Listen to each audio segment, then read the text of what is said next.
Bakit kinakabahan na si Apple dito? Samsung Galaxy S26 Ultra, the only Ultra na dapat mong bigyan ng pansin. Marami na siya kayang gawin na hindi kayang gawin ni iPhone. Mas mabilis yung processor. Ito po yung kanyang Antutu benchmark. 3.67 million points sa Antutu benchmark. Powered by the Snapdragon 8 Elite Gen 5 processor. Matindi ang camera. Ito yung mga shots. Matindi, maliwanag, detalyado, at grabe yung zoom. At syempre, meron siyang bagong feature dito na talagang nagpapanginig na kay Apple. Which is si privacy display. Yes, pag pinindot mo tong button dito, from malinaw to malabo. Teka, malabo nga, maraming smudge. Tingnan nyo maigi guys, hindi na makikita ang gilid ng display nyo. Ito na ba ang cellphone ng mga mahihilig? Ano mahihilig sa privacy? Kinumpare ko pa kay iPhone, the difference was night and day. Kinakabahan ba talaga si Apple o nasobrahan sa kape? Guys, minsan lang po ako mag-review ng Samsung. In fact, ito na yung pangalawa kong Samsung na review ko. Ganun na ba katindi yung mga Samsung phones ngayon? Alamin natin kung okay ba talaga siya or baka sayang na yung pera nyo dito. Let us review this beast. Actually, ilang araw pa lang, na-inlove na ako sa kanya. Pero alamin natin kung mas okay ba talaga siya dito? Or worth it ba siya para sa pera nyo? Ako si Vince, you're watching Unbox Diaries. Ooh. So ito na si S26 Ultra. Binili ko siya sa Barcelona. Nasa sarili kong pera. 512. Cobalt violet pa nga. Very rare yung color na yan. Siyempre, because I can. Ano? Meron ka rin? Kailam ko. Wait lang. Baka hindi nyo pa nakita yung unboxing nito. Wait. Reverse, please. Yun ang pinakamabilis na reverse ko, di ba? Fastest reverse unboxing. Okay, here we go. Bubuksan ko na. At yun lang yung laman ng box. Yun na ang pinakamabilis kong unboxing ever. That was 2 seconds. Oy, di joke lang ha. Meron pa siyang kasamang box sa loob. At ito talaga siya sa ilalim ng kanyang cover. Kayo naman, nagagalit kayo agad. Ayan talaga siya. Siyempre, may mga kasamang papeles, charging cable, may SIM ejector pin, at siyempre, yun lang yung laman ng box. Walang kasamang charger. At ang sabi ni Samsung, kaya up to 60 watts daw to. So guys, bili kayo ng bagong charger for this one. Kasi baka yung 45 watts na binili nyo for S25, ay mabagal na. So ito na si S26 Ultra in the flesh. Of course, it is very flagship-like in every angle. The feel is 100K above. 100K ko ito nabili? Dapat yung 256 na lang.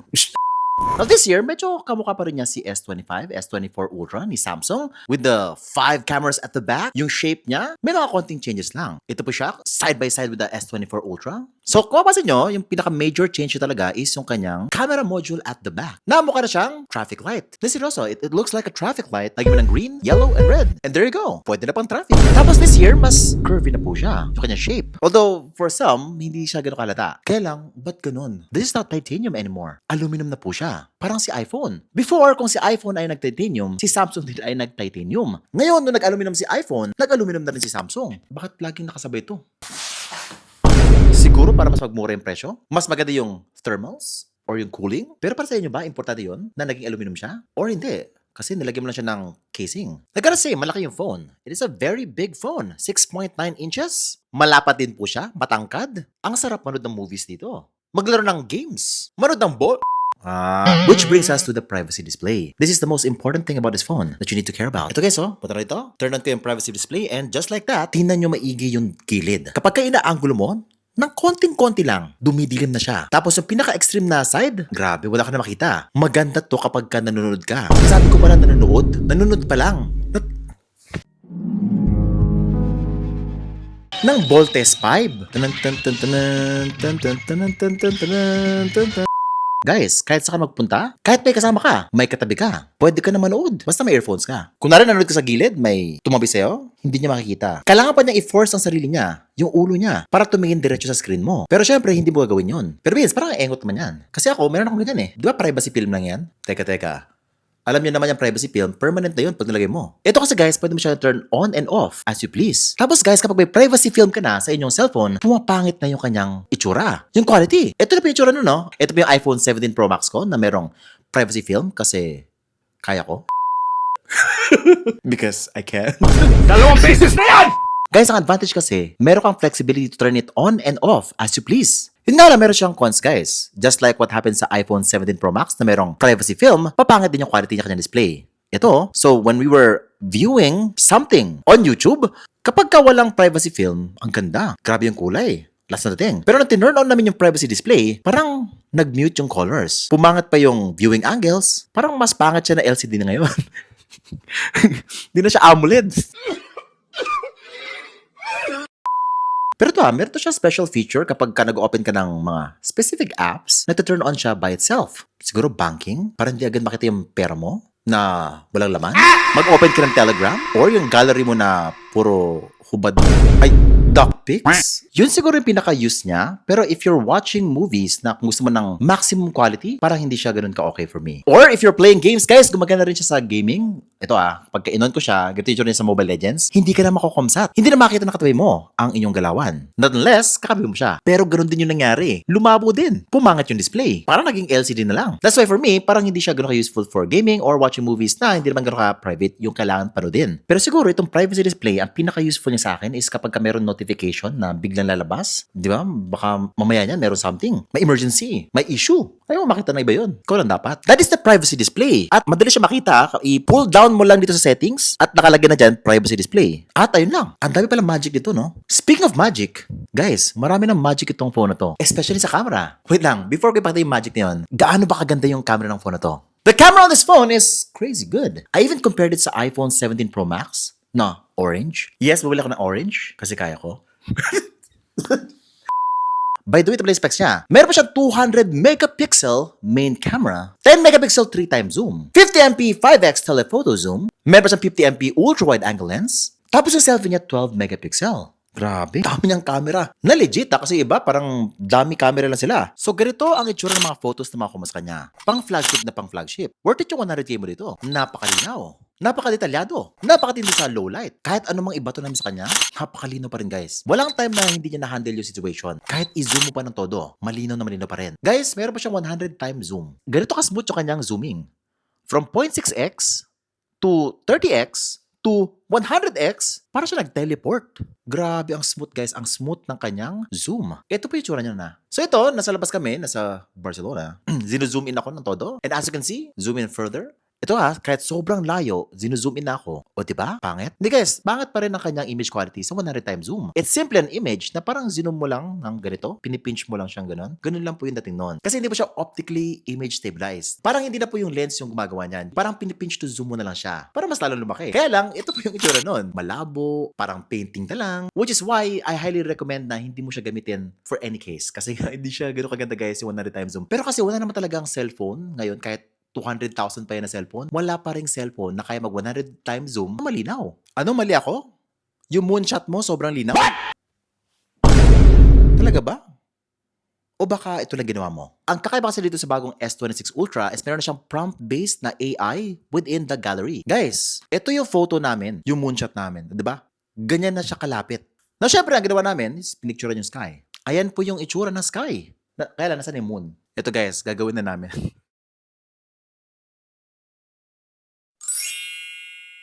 So this year, marami ka nang pwedeng gawin with your photos in the gallery, no? If nakukulangan ka pa sa kanya, malay ba nila na AI na yung photo mo, di ba? And guys, this brings me to something na very important in the future na feeling ko marami na yung gagawa nito. Kasi ako guys, madalas na ako gumawa ng mga pictures using AI.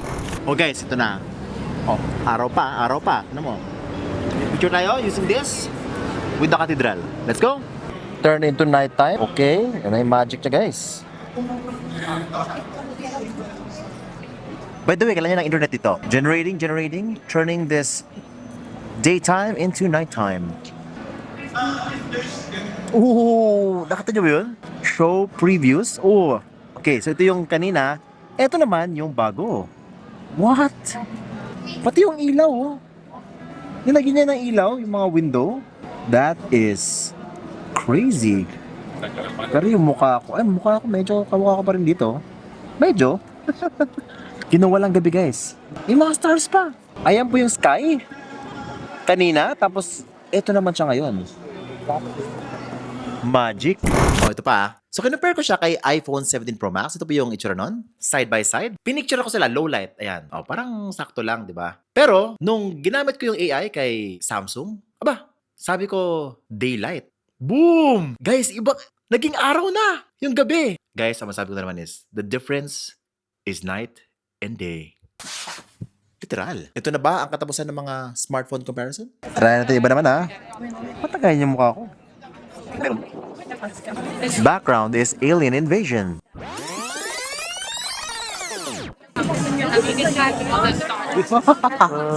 Oh no!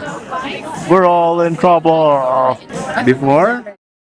After. Ooh, sinira yung cathedral, guys.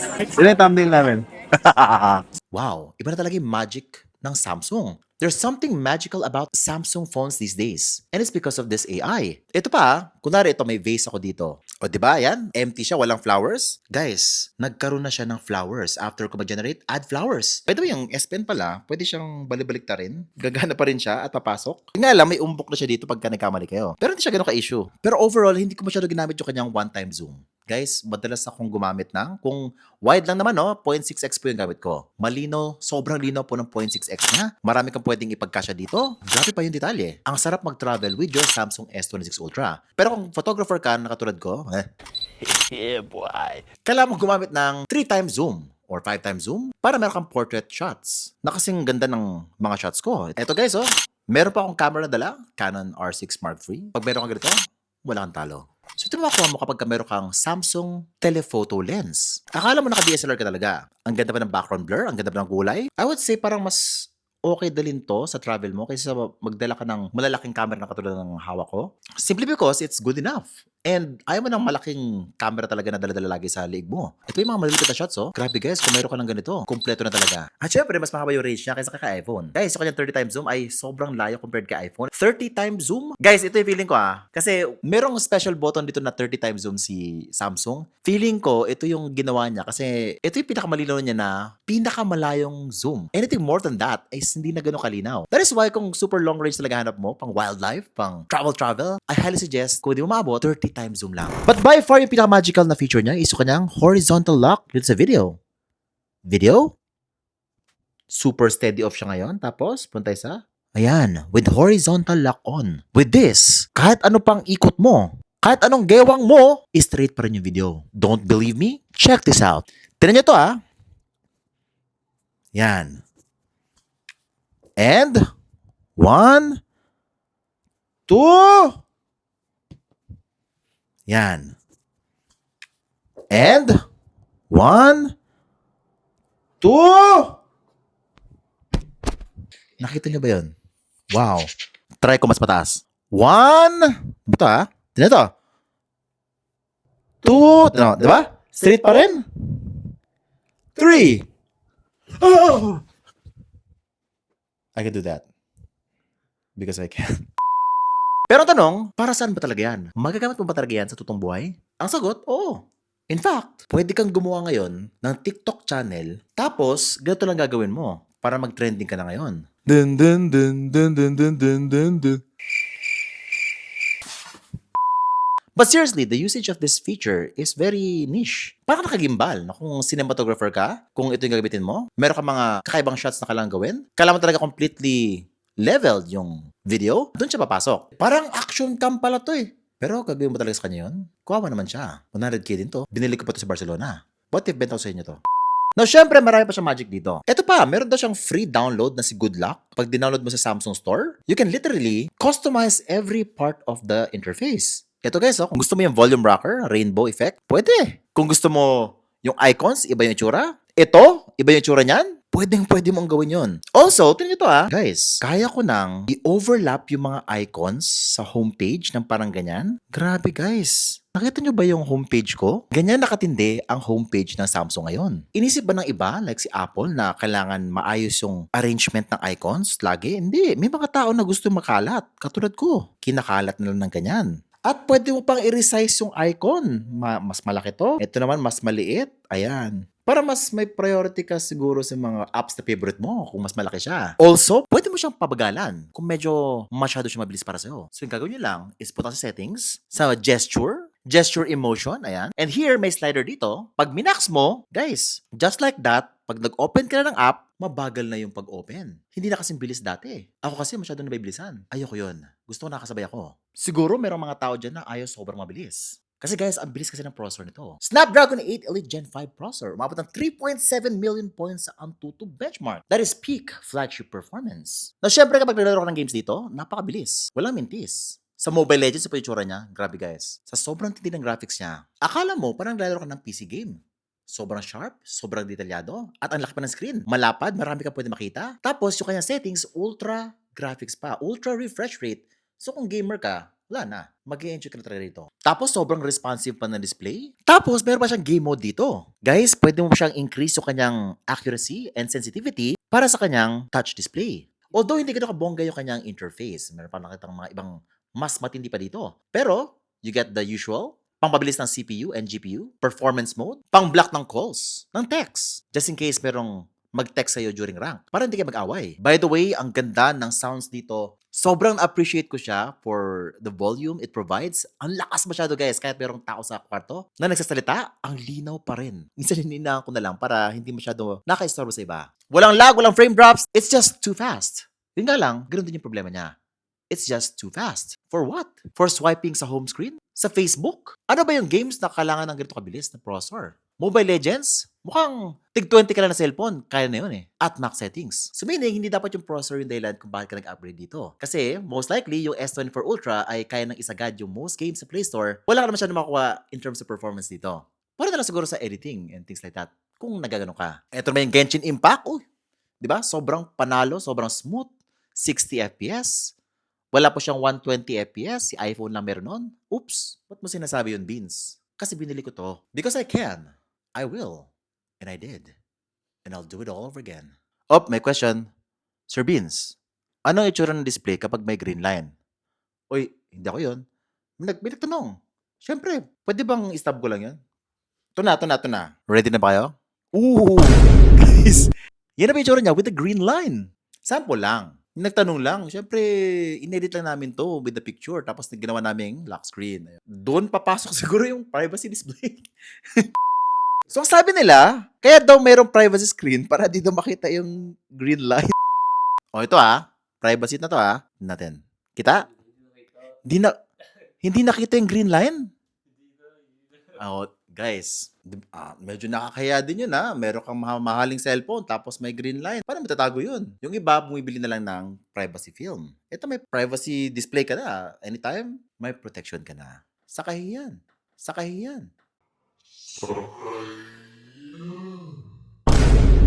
Ay, pero joke lang to Testing lang yon, just in case. Pero hindi sabihin na meron siyang green line talaga. Marami naman dyan mga Samsung phones na walang green line. Minsan sinuswerte na lang o minamalas. Sana swertihin ka na wala kang green line. So yun usually yung complaints sa mga tao. Green line. Ano ba? 5,000 mAh battery? Yes. Naka 5,000 mAh pa rin siya even in 2026. Dapat ginawa na to 6,000 mAh kasi guys, this year nasa 7,000 mAh na yung mga ibang flagship phone. I'm not sure kung bakit ginagawa pa rin ito ni Samsung. Kaya naman niya. Tapos 60 watts lang ang fast charging. By the way, may wireless charging din po siya. Mas mabilis na rin po ngayon. Yun nga lang, wala siyang magnet katulad ni iPhone. Meron siya konting magnet lang ng konti. Eto, yun lang. Sana meron din siya kahit walang casing. Para pwede ba siya magamit kahit walang casing. Yung karamihan, yung kanilang iPhone, hindi na nalalagyan ng casing. Kasi ang pogi tingnan. Lalo na orange. Siguro kung meron man major improvement dito sa Samsung, siguro next year, S27, sana magkaroon na kayo ng cosmic orange.